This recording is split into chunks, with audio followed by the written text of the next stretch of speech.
दुनिया में हमसे ज्यादा ताकतवर और बहादुर कौन है? हमारा मुकाबला कौन कर सकता है? अब भी वक्त है, अल्लाह से डरो और इस अजाब से पनाह मांगो। ये दास्तान है कौम आद की। क्या आपने कभी उस कौम के बारे में गौर किया है जो पहाड़ों का सीना चाक करके महल तामीर करती थी, जिनकी कुव्वत का आलम ये था कि जमीन उनके कदमों की धमक से कांप उठती थी। वो कहते थे, दुनिया में हमसे ज्यादा ताकतवर और बहादुर कौन है? मगर जब आसमान से हलाकत का हुक्म सादिर हुआ तो उनके बुलंदो बाला महल मिट्टी के ढेरों में दफन कर दिए गए। हजरत नूह अलैहिस्सलाम के बाद एक ऐसी कौम परवान चढ़ी जिसका नाम आद था। ये लोग यमन और ओमान के दरमियान अहकाफ के इलाके में कयाम पजीर थे। उनके शहर का नाम इरम था, जिसे इरम जातुल इमाद यानी ऊंचे सुतूनों वाला शहर कहा जाता था। एक ऐसा शहर जिसके मीनार बादलों से गुफ्तगू करते थे। आज इस कहानी में हम उस रात से पर्दा उठाएंगे कि कैसे एक अजीम शान तहजीब अपने ही गुरूर की भेंट चढ़ गई। वीडियो को आखिर तक देखिएगा, क्योंकि जो अंजाम उनका हुआ वो आज के इंसान के लिए एक बहुत बड़ी चेतावनी है। कौम आद के लोग आम इंसानों की मानिंद न थे। उनकी जिस्मानी बनावट और कद्दो कामत देखकर अक्ल दंग रह जाती थी। तारीख की किताबों में दर्ज है कि उनके जिस्म पहाड़ों की तरह सख्त और कद खजूर के दरख्तों की तरह लंबे थे। वो निहायत ज़हीन इंजीनियर थे। उन्होंने पहाड़ों को तराश कर ऐसे आलीशान महल और नक्काशीदार सुतून बनाए थे जो आज की जदीद टेक्नोलॉजी के लिए भी एक पहेली हैं। अहकाफ की रेत में उनके शहरी इलाके मील दर मील फैले हुए थे। जब उनके घोड़ों के टापों की आवाज गूंजती तो ऐसा लगता गोया जलजला आ गया हो। रात के वक्त उनके चिरागों की रोशनी दूर दराज के इलाकों तक चमकती थी। वो अपनी मजलिसों में बैठकर निहायत फख्र से कहते, हम जैसी ताकतवर कौम दुनिया में आज तक पैदा नहीं हुई। हमारा मुकाबला कौन कर सकता है? हमारा कोई सानी नहीं है। उनके बच्चे भी कम सिनी में भारी भरकम पत्थर उठाकर अपनी बहादुरी दिखाते और उनके बुजुर्ग निहायत घमंड से कहते, हमारे बच्चे भी पहाड़ों को झुकाने की ताकत रखते हैं। इस कौम का एक निहायत ही अजीब अकीदा था। वो गुमान करते थे कि अनासिर फितरत खुसूसन हवा उनकी ताबेदार है। उनके जवान अक्सर वादियों के दरमियान सीना तान कर खड़े हो जाते और अपने हाथों को फैलाकर कहे लगाते, हवा भी हमारे जिस्म की ताकत की गवाही देती है। बड़े बूढ़े भी अपनी महफिलों में ये दावा करते कि उनके पूर्वज हवाओं का रुख बदल दिया करते थे। हमारे पूर्वज इतने ताकतवर थे कि हवा का रुख भी बदल दिया करते थे। जब कभी दूर से कोई तूफान आता दिखाई देता तो वो खौफजदा होने के बजाय मजाक उड़ाते और कहते, ये हवाएं हमारे हक में हैं। ये हमारे दुश्मनों को तबाह कर देगी। हमें इनसे डरने की जरूरत नहीं। ये हमारा कुछ नहीं बिगाड़ सकती। उन्हें इल्म न था कि जिस हवा पर उन्हें नाज था वही उनकी शामत अमाल बनने वाली थी। जब उनका जुल्म और सितम और तकब्बुर हद से तजावुज कर गया तो अल्लाह रब्बुल आलमीन ने उन्हीं के कबीले से एक निहायत मुत्तकी और परहेजगार शख्सियत को नबूवत के लिए मुंताखिब किया। वो शख्सियत हजरत हूद अलैहिस्सलाम थे। हजरत हूद अलैहिस्सलाम ने अपनी कौम के महलों, बाजारों और चौराहों पर जाकर सदा लगाई, ऐ मेरी कौम, सिर्फ एक अल्लाह की इबादत करो जिसका कोई शरीक नहीं। ये बुत, ये महल और ये ताकत सब फानी है। अपने रब से तौबा करो, वरना तुम पर ऐसा अजाब आएगा जिसका तुम तसव्वुर भी नहीं कर सकते। मगर जवाब में उन्हें तंज और मजाक का सामना करना पड़ा। कौम के सरदार जो सोने के तख्तों पर बैठते थे, उन्होंने कहकहा लगाकर कहा, ऐ हूद, क्या तू ये चाहता है कि हम अपने बाप दादा का मजहब छोड़ दें? देख, हम साहिब कुव्वत हैं। अगर तेरे खुदा में दम है तो बुला उस अजाब को।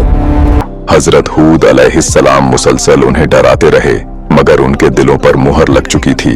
वो लोग अल्लाह के नबी को देखकर रास्ता बदल लेते ताकि उनकी पुरअसरार नसीहतें उनके कानों तक न पहुंचें। फिर वो वक्त आया जब मोहलत खत्म हो गई। अल्लाह का फैसला नाफिज होने का वक्त करीब आ गया। सबसे पहले उन पर सख्त कहत मुसल्लत किया गया। मुसलसल 3 साल तक आसमान से पानी की एक बूंद न टपकी। उनकी सरसब्ज वादियां सहरा में तब्दील हो गईं, नदियां खुश्क हो गईं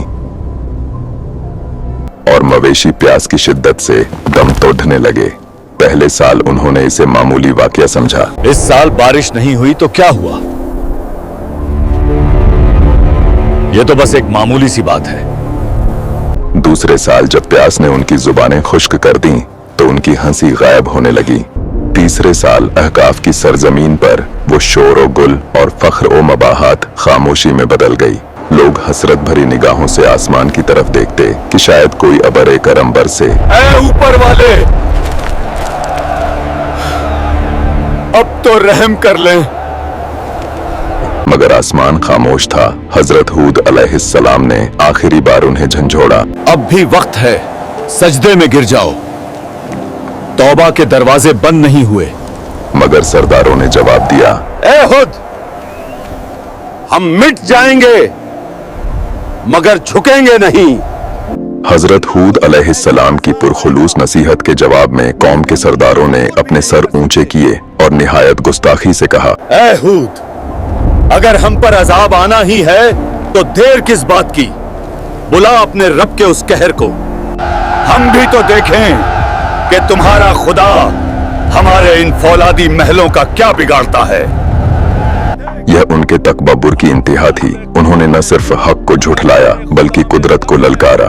हजरत हूद अलैहिस्सलाम खामोश हो गए क्योंकि अब गुफ्तगू का वक्त खत्म हो चुका था और फैसले की घड़ी आ पहुंची थी।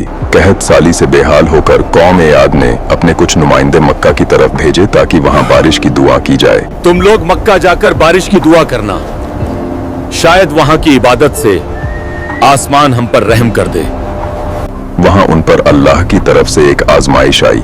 अचानक आसमान पर 3 बादल नमूदार हुए, एक सफेद, एक लाल और एक काला। एक कैबी आवाज गूंजी, ऐ कौम आद, अपने लिए इनमें से किसी एक बादल का इंतखाब कर लो। नुमाइंदों ने समझा कि काला बादल पानी से भरपूर होगा। उन्होंने निहायत खुशी से काले बादल को चुन लिया। हम काले बादल को पसंद करते हैं क्योंकि उसमें रहमत होती है। उन्हें लगा कि अब उनकी वादियों में फिर से हरियाली आएगी, मगर वो नहीं जानते थे कि उस बादल की कोख में रहमत नहीं बल्कि हलाकत छुपी थी। वादी ए अहकाफ में लोग प्यास से नढाल आसमान को तक रहे थे। अचानक वही स्याह बादल उफक पर छा गया। सूरज की रोशनी मांद पड़ गई और दोपहर में ही रात का खौफनाक अंधेरा छा गया।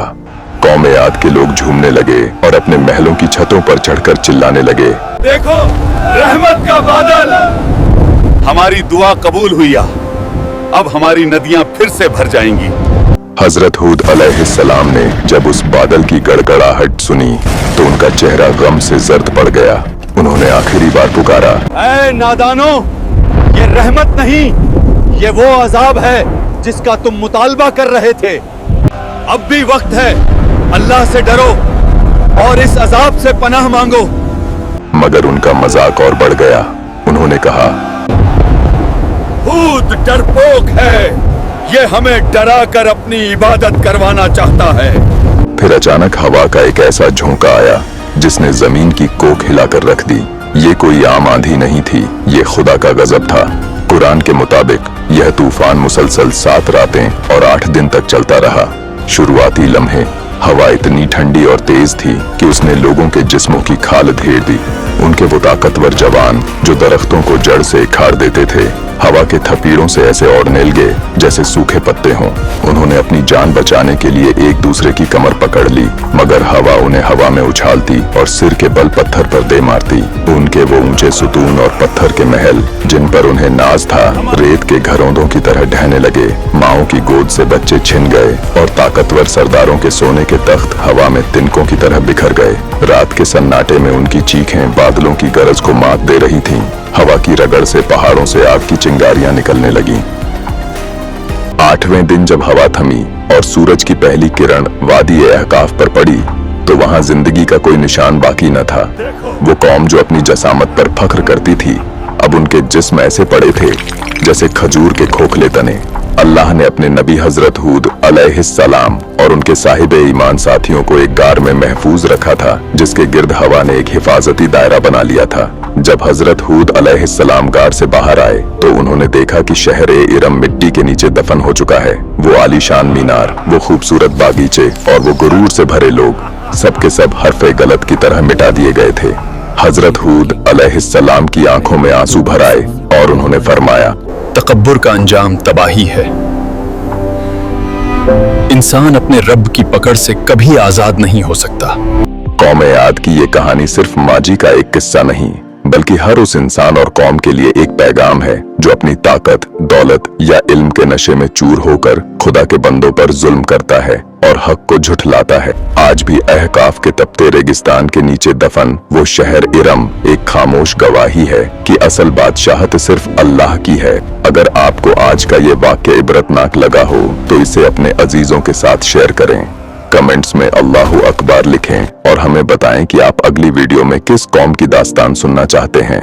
चैनल को सब्सक्राइब करना ना भूलें ताकि आप हक और हकीकत की इन राहों से जड़े रहें।